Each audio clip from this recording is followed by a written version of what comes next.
Hello guys, current affairs funda में आप सभी का स्वागत है। मैं हूं आपके साथ अभिषेक शर्मा और आज के इस वीडियो सेशन में हम 3 जुलाई तक के सभी इंपॉर्टेंट करंट अफेयर्स कवर करने वाले हैं।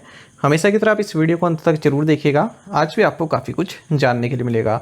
तो सेशन की शुरुआत क्वेश्चन ऑफ द डे से करते हैं। इसका आंसर आपको भी कमेंट बॉक्स में करना है। पूछ रहे हैं कि 30वें सेना प्रमुख के रूप में किसने पदभार संभाला? Who took over as the 30th chief of the army staff? Option हैं अनिल चौहान, मनोज नरवणे, दिनेश कुमार त्रिपाठी या फिर जनरल उपेंद्र द्विवेदी। तो जल्दी से आप आंसर कर दीजिए, फिर हम आगे बढ़ते हैं। और इसी तरह क्वेश्चन यदि आप प्रैक्टिस करना चाहते हैं तो हमें टेलीग्राम पर जरूर ज्वाइन करें। करंट अफेयर्स फंडा नाम से हमारा टेलीग्राम चैनल है।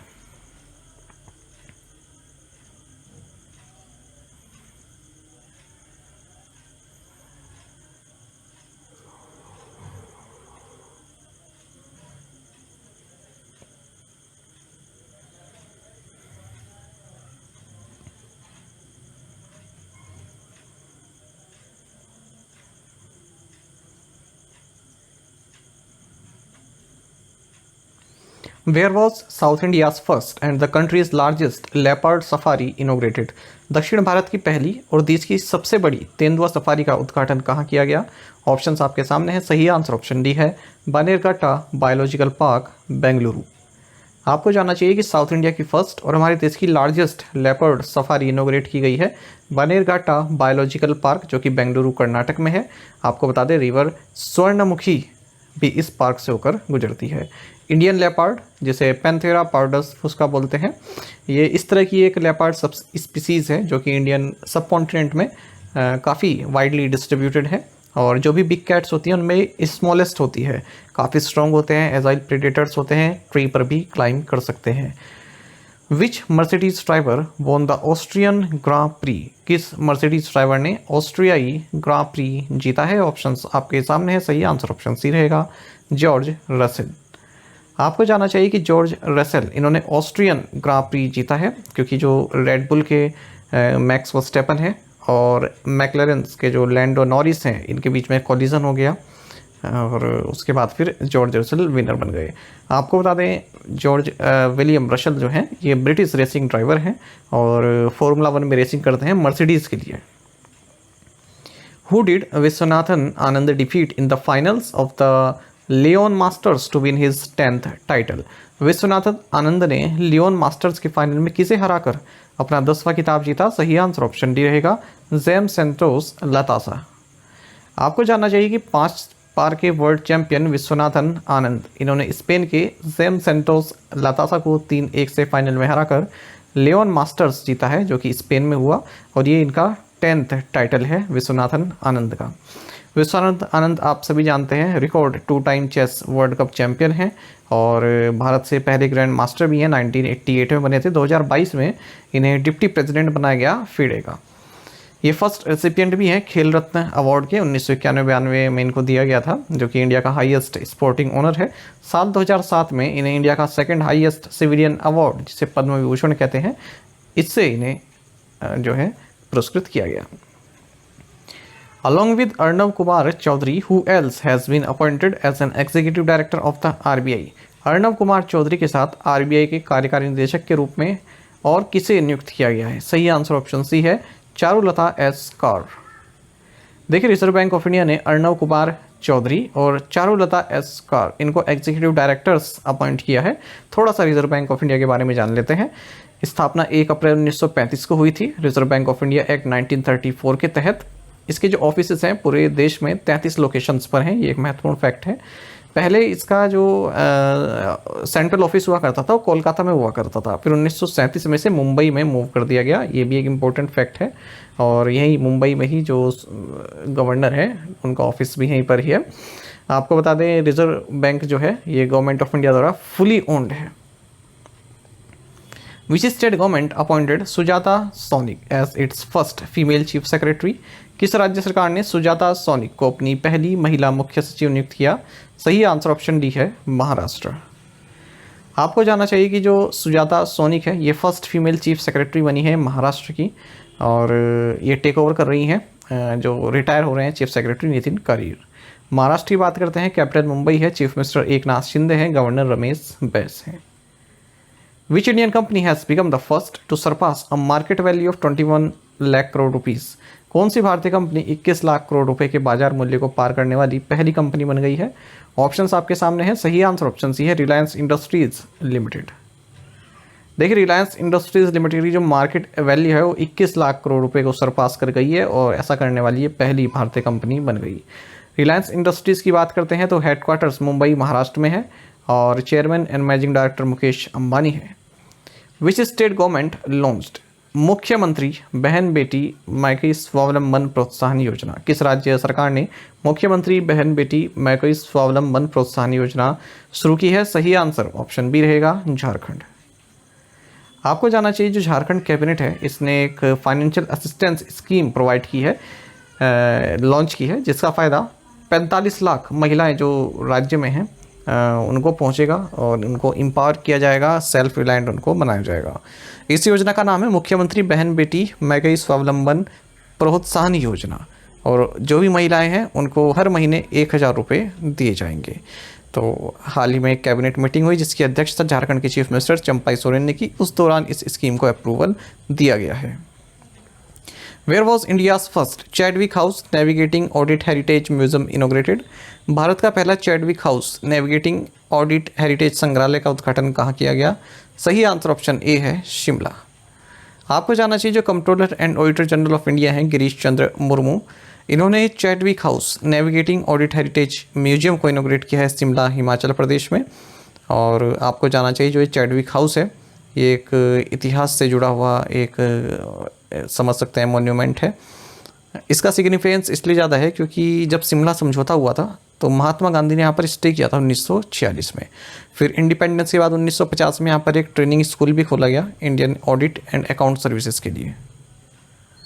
Who has been appointed as the Vice Chancellor of Universal AI University UAIU? Universal AI university UAIU के कुलपति के रूप में किसे नियुक्त किया गया है? सही आंसर ऑप्शन ए रहेगा, साइमन मैक। देखिए, यूनिवर्सल AI यूनिवर्सिटी इन्होंने साइमन मैक जो कि एक इंटरनेशनल स्ट्रेटजिस्ट हैं, अवार्ड विनिंग प्रोफेसर हैं, इन्हें वाइस चांसलर नियुक्त किया है। और इनकी अपॉइंटमेंट इसलिए काफ़ी सिग्निफिकेंट है क्योंकि पहली बार हमारे देश में ऐसा हुआ है कि कोई फॉरेन नेशनल जो है किसी भारतीय यूनिवर्सिटी का फाउंडिंग वाइस चांसलर बना है। जो ये यूनिवर्सिटी है यूनिवर्सल AI यूनिवर्सिटी, ये मुंबई महाराष्ट्र में है। Which countries are participating in the military exercise dubbed freedom edge? Freedom edge नामक सैन्य अभ्यास में कौन से देश भाग ले रहे हैं? सही आंसर ऑप्शन सी है, South Korea, United States and Japan. देखिए, South Korea, United States and Japan इन्होंने एक नई मिलिट्री एक्सरसाइज शुरू की है और इसका नाम है फ्रीडम एज। तो जो एक्सरसाइज है ये ballistic missile, air defences, anti submarine warfare, defensive cyber training, इन सभी एरियाज पर फोकस रखेगी। What is the new aggregate WMA limit for state governments and union territories? राज्य सरकारों और केंद्र शासित प्रदेशों के लिए नई समग्र WMA सीमा क्या है? सही आंसर ऑप्शन सी है, 60,118 करोड़ रुपए। देखिए, जो aggregate ways and means advances limit है WMA लिमिट स्टेट गवर्नमेंट्स के लिए और यूनियन टेरिटरीज के लिए, इसे 28% तक बढ़ा दिया गया है और 60,118 करोड़ रुपए कर दिया गया है। पहले कितनी लिमिट थी? 47,010 करोड़ रुपए की। आपको बता दें इसलिए बढ़ाया गया है क्योंकि RBI ने एक ग्रुप कॉन्स्टिट्यूट किया था जिसमें कि जो स्टेट फाइनेंस सेक्रेटरीज़ हैं वो लोग शामिल थे, तो उन्होंने ये रिकमेंडेशन दी थी। आपको बता दें जो ये वेज एंड मीन्स एडवांसेस होता है ये RBI द्वारा दिया जाता है सेंट्रल गवर्नमेंट को, स्टेट गवर्नमेंट को या फिर यूनियन टेरिटरीज़ को, जब उनकी रिसीट्स और पेमेंट्स में मिसमैच होता है, ठीक है, तो टेम्प्रेरी मिसमैचेस को पूरा करने के लिए दिए जाते हैं। और ये ऐसा नहीं है कि RBI फ्री में देता है, 90 दिन के अंदर अंदर वापस करने होते हैं। अगर नहीं देते तो फिर उसके बाद चार्जेस लगते हैं। What is the new threshold for the basic service demat account as set by SEBI? SEBI द्वारा निर्धारित बेसिक सर्विस डीमैट खाते के लिए नई सीमा क्या है? सही आंसर ऑप्शन डी रहेगा, 10 लाख रुपीज़।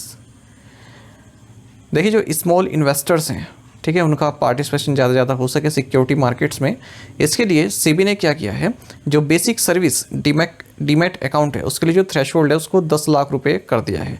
पहले कितना था? 2 लाख रुपए। और ये कब से अप्लाई होगा? 1 सितंबर से।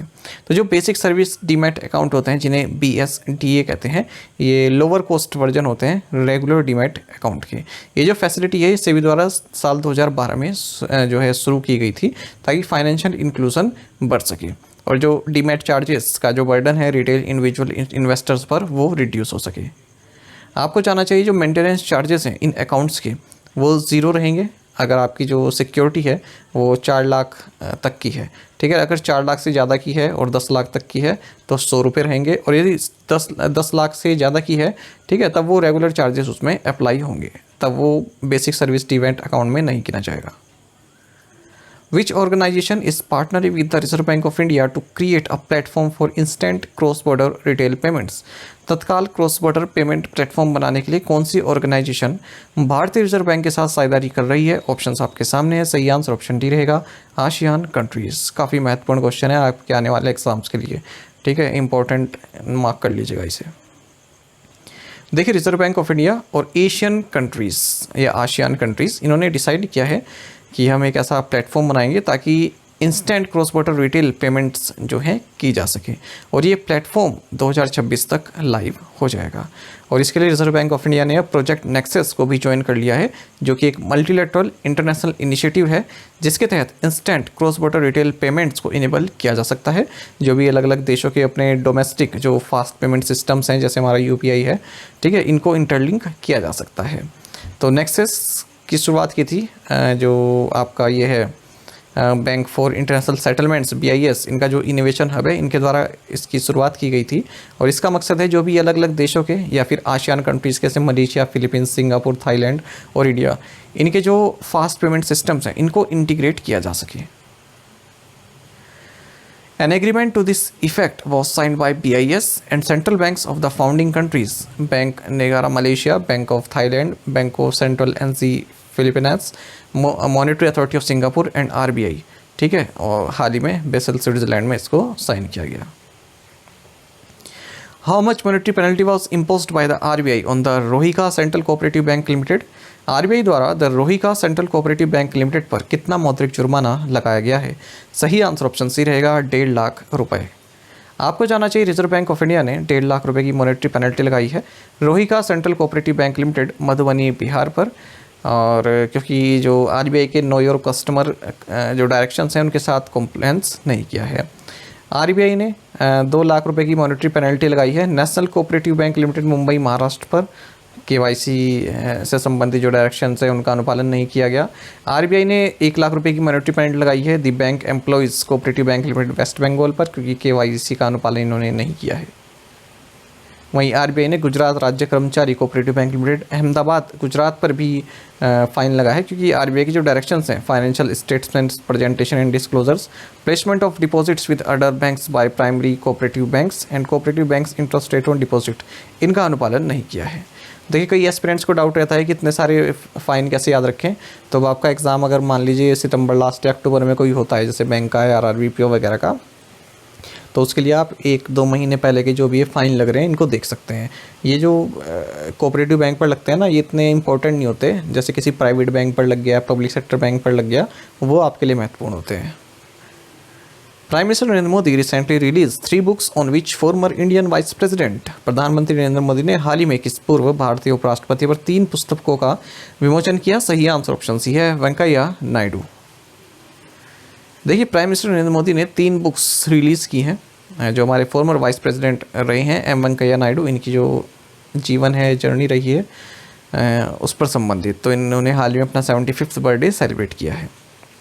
बुक्स के नाम है, पहली बुक है Venkaiah Naidu life in service, जिसे S नागेश कुमार ने लिखा है। दूसरी है celebrating Bharat the mission and message of Shri M Venkaiah Naidu as 30th vice president of India, इसको डॉक्टर IV सुब्बा राव ने लिखा है।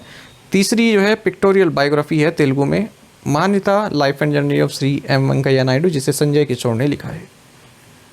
Who has been elected as the chair of Global Wind Energy Council India? Global Wind Energy Council India के अध्यक्ष के रूप में किसे चुना गया? सही आंसर ऑप्शन बी है, गिरीश तांती। देखिए जो सुजलोन वाइस चेयरमैन हैं गिरीश तांती, इन्हें global wind energy council India का चेयरमैन नियुक्त किया गया है। आपको बता दें भारत वर्ल्ड का 4th बिगेस्ट विंड मार्केट है। ग्लोबल विंड एनर्जी काउंसिल की बात करें, स्थापना 2005 में इसकी हुई थी। Where was India's first successful fetal blood transfusion performed. Bharat का पहला सफल भ्रूण रक्त आदान कहाँ किया गया? सही आंसर ऑप्शन ए है एम्स दिल्ली। आपको जाना चाहिए एक महिला रही जिनकी 7 जो है फेल्ड प्रेगनेंसीज जो है हो चुकी थी, तो उन्होंने एक हेल्दी चाइल्ड को जन्म दिया है एम्स दिल्ली के डॉक्टर्स की मदद से, क्योंकि इनका जो फीटस है वो एक रेयर ब्लड डिसऑर्डर से जो है सफ़र कर रहा था। तो उनको तो इसका जो ट्रीटमेंट किया गया वो था OD phenotype red cell units को ट्रांसफ्यूज़ किया गया। इसे जापान से लाया गया था। तो ऐसा पहली बार हुआ है भारत में, इस तरह के प्रोसीजर को किया गया है और पूरे वर्ल्ड में ये 8th केस था जहाँ पर इसे ट्रीट किया गया। तो ये जो इनकम्पैटिबिलिटी रहती है ना, जो रेड ब्लड सेल्स होते हैं मदर के या फिर बेबी के अलग अलग होते हैं, तो उससे कई सारे कॉम्प्लिकेशंस हो जाते हैं अनबोर्न चाइल्ड में, जैसे anaemia, jaundice, heart failure, even death भी हो जाती है फीटल की। Where was the world's first conservation and breeding centre for Asian king vultures established. एशियाई किंग गिद्धों के लिए विश्व का पहला संरक्षण एवं प्रजनन केंद्र कहाँ स्थापित किया गया? सही आंसर ऑप्शन डी है महाराजगंज। देखिए, हाल ही में उत्तर प्रदेश ने वर्ल्ड का first conservation and breeding centre for Asian king vultures Maharajganj district में सेटअप किया है। तो जो एशियन किंग वल्चर्स की जो पॉपुलेशन है वो इम्प्रूवमेंट देखा जाएगा। आपको बता दें, जो international union for conservation of nature's की रेड लिस्ट है, ठीक है, उसमें क्रिटिकली इंडेंजर्ड कैटेगरी में आता है साल 2007 से ही। सेंट्रल गवर्नमेंट ने Jatayu conservation and breeding centre इसका नाम रखा है। आपको बता दें, जो एशियन किंग वल्चर्स हैं, ठीक है, क्रिटिकली इंडेंजर्ड है क्योंकि जो एक्सेसिव यूज़ होता है डाइक्लोफिनेक का, जो कि एक non steroid anti inflammatory drug है, डोमेस्टिक एनिमल जो होते हैं जैसे काव वगैरह, इनको बुखार हो गया तो वहाँ पर यूज़ की जाती है। तो ये लोग ड्रग यूज़ करते हैं, काव हो गया ये और एनिमल हो गए, ठीक है। उसके बाद जब इनकी मृत्यु हो जाती है, उसके बाद ये जो वल्चर होते हैं उन्हें खाते हैं तो उनके शरीर में ये डाइक्लोफिनेक चला जाता है, जिससे उनकी मृत्यु हो जाती है। टू द पॉइंट क्वेश्चंस और आंसर्स देख लेते हैं। When is the World UFO Day celebrated? Dolai, who is the Speaker of Telangana Assembly? Gadam Prashad Kumar. Where is the Lonar Meteorite Impact Crater located? Budhana District, Maharashtra. Under which section of Bharatiya Nagarik Suraksha Sanhita will FIRs be registered? Henceforth, Section 173. Who is the only player to have a Grand Slam title on all 3 surfaces, hard, grass and clay as a teenager? Answer is Carlos Alcaraz. तो आप सभी ने इन question का answer सही दिया है, इसी तरह से आप पार्टिसिपेट करते रहिए ज़्यादा से ज़्यादा संख्या में। टू द पॉइंट क्वेश्चंस देख लेते हैं, इनका आंसर आपको अभी कमेंट बॉक्स में देना है। World's oldest termite mounds found in which country? Which country did footballer Sunil Chhetri play his last match against? Who received approval to build a 650 crore rupees museum of temples in Ayodhya? Who won the Smart Catch of the Match award in the final of T20 World Cup 2024? Since which year has the position of leader of opposition in the Lok Sabha been a statutory position? In 5 questions के answer आपको comment box में देने हैं। यदि एक question का answer भी आता है तो भी आप हमें कमेंट बॉक्स में उससे बताएं। ज़्यादा से ज़्यादा संख्या में पार्टिसिपेट करने की आप कोशिश किया कीजिए। यदि आप हमारी daily current affairs PDF, weekly PDF, monthly PDF और हर महीने के banking and economic awareness PDF चाहते हैं तो करंट अफेयर्स फंडा का 1 ईयर मेंबरशिप प्लान आप ज्वाइन कर सकते हैं, जिसका लिंक आपको वीडियो के डिस्क्रिप्शन में या फिर फर्स्ट कमेंट में मिल जाएगा। आपको बता दें, इस 1 ईयर मेंबरशिप प्लान के तहत जितना मेरा पीडीएफ कंटेंट है वो हम आपको 1 साल तक के लिए प्रोवाइड कराते हैं, जिसे आप डाउनलोड कर सकते हैं, प्रिंट आउट भी निकलवा सकते हैं। इसके लिए चाहते आप करंट अफेयर्स फंडा ऐप को यूज़ कर सकते हैं या फिर अपने लैपटॉप या सिस्टम की मदद से वेब लॉगिन भी कर सकते हैं। कोई भी आपका एग्जाम हो, banking, SSC, railway of state, PCS, जहाँ पर भी जनरल अवेयरनेस या करंट अफेयर्स पूछे जाते हैं, सभी एग्जाम्स के लिए हमारा पीडीएफ कंटेंट काफ़ी यूज़फुल है। अब तो आपको फ्री क्विज भी प्रोवाइड करा रहे हैं हमारी करंट अफेयर्स फंडा ऐप पर, और यदि आप हमारे 1 ईयर मेंबरशिप प्लान ले लेते हैं तो इसमें आपको कैटेगरी वाइज क्विज प्रोवाइड करा रहे हैं। तो एक बार अगर आपने हमारे करंट अफेयर्स पढ़ लिए, उनके बाद इन क्विज को अटैम्प्ट किया, तो यकीन मानिए आपका करंट अफेयर्स सेक्शन काफ़ी स्ट्रॉन्ग हो जाएगा। आप अच्छा स्कोर कर पाएंगे अपने आने वाले एग्जाम्स में। साथ ही करंट अफेयर्स फंडा को आप टेलीग्राम पर भी ज्वाइन कर सकते हैं। यहाँ पर रेगुलर वीडियो अपडेट्स और करंट क्विज हम आपसे डालते रहते हैं। साथ ही डिस्कशन ग्रुप में आप किसी भी क्वेश्चन का सोल्यूशन पा सकते हैं। दोस्तों, यहाँ पर हमारे करंट अफेयर्स की प्लेलिस्ट दी गई, इसको आप जरूर देखें, अपने दोस्तों के साथ, फेलो एस्पिरेंट के साथ हमारे करंट अफेयर्स को शेयर जरूर करें। आज का ये सेशन आपको कैसा लगा कमेंट बॉक्स में अवश्य बताइएगा। Thank you guys.